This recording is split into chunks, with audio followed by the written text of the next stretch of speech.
Hello, everyone. Welcome back to the Daily English Listening Podcast. I am so happy to be here today for another great episode. Me too, Michelle. Hello, everyone. I'm Chris, and I'm ready to talk. You are always ready to talk, Chris. But today we have a very important topic. Today we are talking about that famous question, tell me about yourself. Oh, man, that question is the worst, right? It sounds easy, but it's actually really tricky. It is, but don't worry, today we are going to help our listeners feel confident when they hear it. Exactly. And the best part? You can just listen to us while you're cooking, or maybe on the bus. It's passive immersion, guys. That's right. We are going to use real, natural English. No textbook robot voices here. No robots allowed. Just two friends and a lot of useful phrases you can actually use. So stay with us until the end. We'll go over the hardest words so you can use them easily. Yeah, you don't want to miss the review at the end. It's the secret sauce for your learning. Secret sauce. I like that. But before we dive in, we have a question for you, the listeners. Oh, I love this part. We want to know, what was the most embarrassing situation you ever had when someone asked you, tell me about yourself? Maybe at a job interview or a first date? Tell us in the comments. We want to read your stories.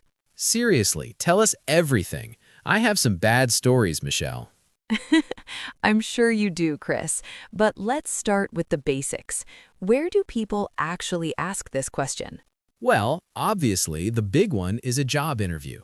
You sit down, you're nervous, and boom, tell me about yourself. That's the classic one. But it also happens at networking events. You know, when you meet professional people for the first time. Or even at a party, you meet a friend of a friend and they say, so, what's your story? Tell me about yourself. Exactly. It's not just for work, it's for life. I remember one time at a wedding, this guy asked me that, and I started talking about my cat for 10 minutes. 10 minutes about your cat?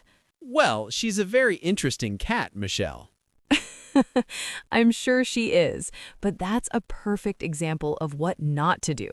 Yeah, I saw his face. He was looking for the exit. It was super awkward.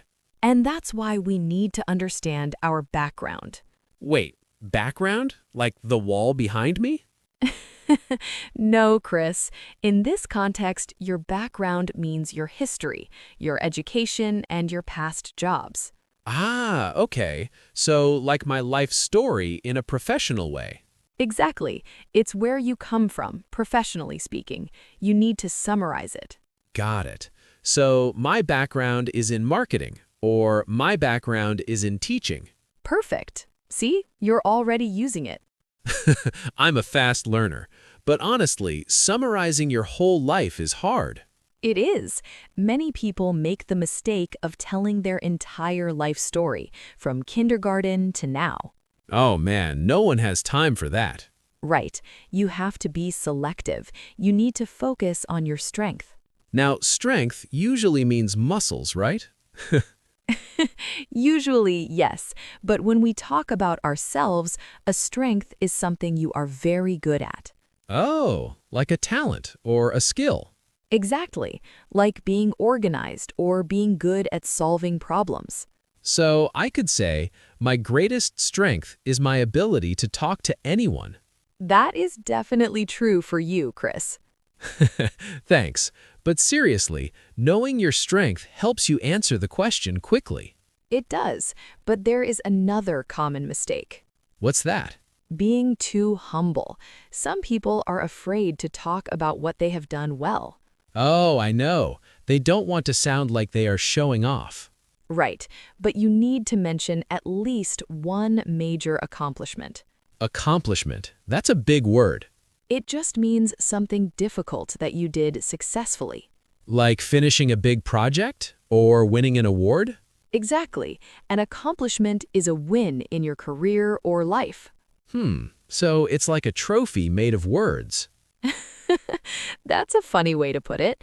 But yes, it shows the other person that you are successful. Okay, so we have our history, our talents, and our wins. Yes, and you have to put them together in a way that is fast and exciting. Like a movie trailer. Sort of. In the business world, we call this an elevator pitch. Wait, what? A pitch in an elevator? Like playing baseball in a lift? No baseball. Imagine you get into an elevator with a person you really want to work with. Okay, I'm in the elevator. It's quiet. You only have 30 seconds before the doors open and they leave. Oh, so I have to explain who I am very, very quickly. Exactly. That is an elevator pitch, a short, powerful summary of who you are and what you do. That sounds stressful, Michelle. It can be, but if you practice it, you will nail it. Nail it? Like with a hammer? No, to nail it is a native expression that means to do something perfectly. Oh, I love that. I had an interview today and I nailed it. Exactly. It means you were 100% successful. I want to nail it every time someone asks me about myself. Well, the secret is preparation. Chris, if someone asks you right now, tell me about yourself, what do you say? I'm Chris. I like pizza. I'm a native English speaker. I have a cat. Okay, stop. That was okay for a party, maybe, but not for a job. Yeah, the pizza part usually doesn't help me get jobs. Probably not. Let's try to make it better. Okay, coach, how do we start? Use the past, present, future formula. Ooh, sounds like a time machine. It's a very simple structure. First, talk about your present. What are you doing right now? Okay. Right now, I'm a co-host on this awesome podcast. Great. Then your past, a little bit of your background. In the past, I worked in radio and I spent years talking to people on the street. Perfect. And finally, the future. What is your goal? In the future, I want to help millions of people feel comfortable speaking English. Wow, Chris, you really nailed it that time. Really? It felt much more organized. It was. It was professional, clear, and it only took 20 seconds. That's the power of the elevator pitch, I guess. Exactly. It gives the other person a clear picture of who you are. But Michelle, what if I'm just a student? I don't have a long background. That's a great question. You can still talk about your studies as your present. So I am currently studying biology, for example. Yes, and for your past, you can talk about a project or a volunteer experience. And the accomplishment, can it be a good grade? Absolutely. If you worked hard for it, it's an accomplishment. I like that. It makes me feel better about my 5th grade spelling bee trophy. Maybe leave the 5th grade trophy out of a job interview, Chris. Fine. No spelling bees. Let's talk about another common mistake, the TMI mistake. TMI. Too much information?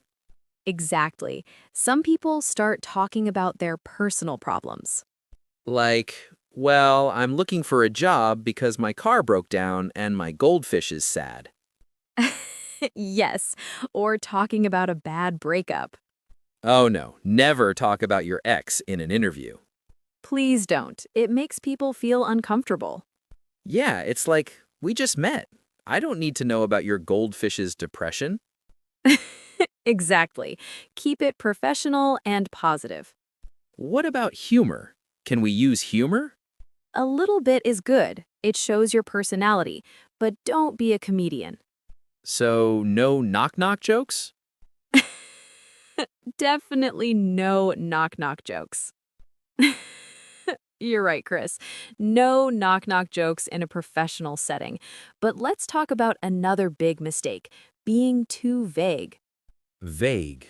You mean like being a hard worker? Exactly. Everyone says they are a hard worker or a team player. Yeah, I hear that all the time. It's a bit boring, isn't it? It is. It doesn't mean anything if you don't give an example. So, instead of saying, I am a hard worker, What should I say? Talk about a specific situation. For example, I am a hard worker. Last month, I finished a project 2 days before the deadline. Oh, that's much better. It shows the person that you actually do the work. Exactly. It makes your strength real. Okay, I'm taking notes. Specific examples, no knock-knock jokes. Got it. Good. Now let's try a little role play. I'll be the interviewer and you be the candidate. Oh man, I'm getting nervous already. Don't be nervous. You have your elevator pitch ready, remember? Right. Okay, I'm ready. Ask me the question. Good morning, Chris. It's a pleasure to meet you. To start, could you tell me a little bit about yourself? First, thank you for having me. Nice start. Keep going. Right now, I'm working as a community manager. I love helping people connect online. Good. Now tell me about your background. My background is in communications. I studied it for 4 years and worked at a local radio station. Excellent. Now, what about an accomplishment? One major accomplishment was when I grew our social media following by 50% in just 6 months. Wow, Chris, that was great. Really? Did I nail it? You absolutely nailed it. You were clear, you gave numbers, and you sounded confident. It feels much better when you have a plan. I didn't even mention my cat. See? No cats required. But here's a wild card tip for our listeners, something most people don't think about. Oh, I love a good wild card. What is it?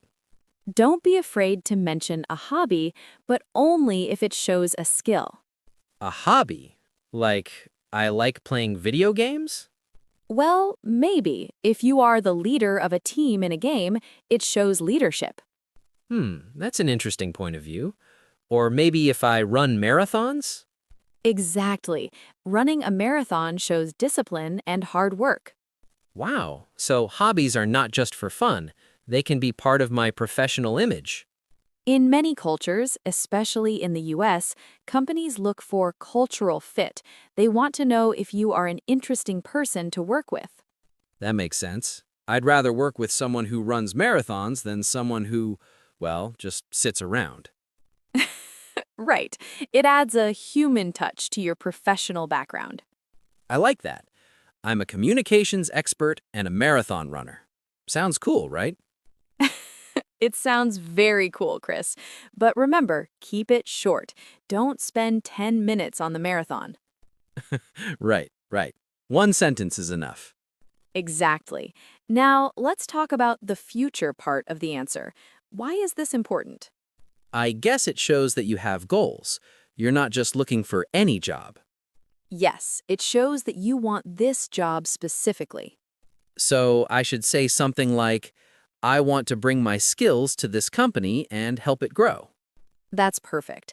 It shows you're thinking about the company's success, not just your own. It's like a marriage proposal.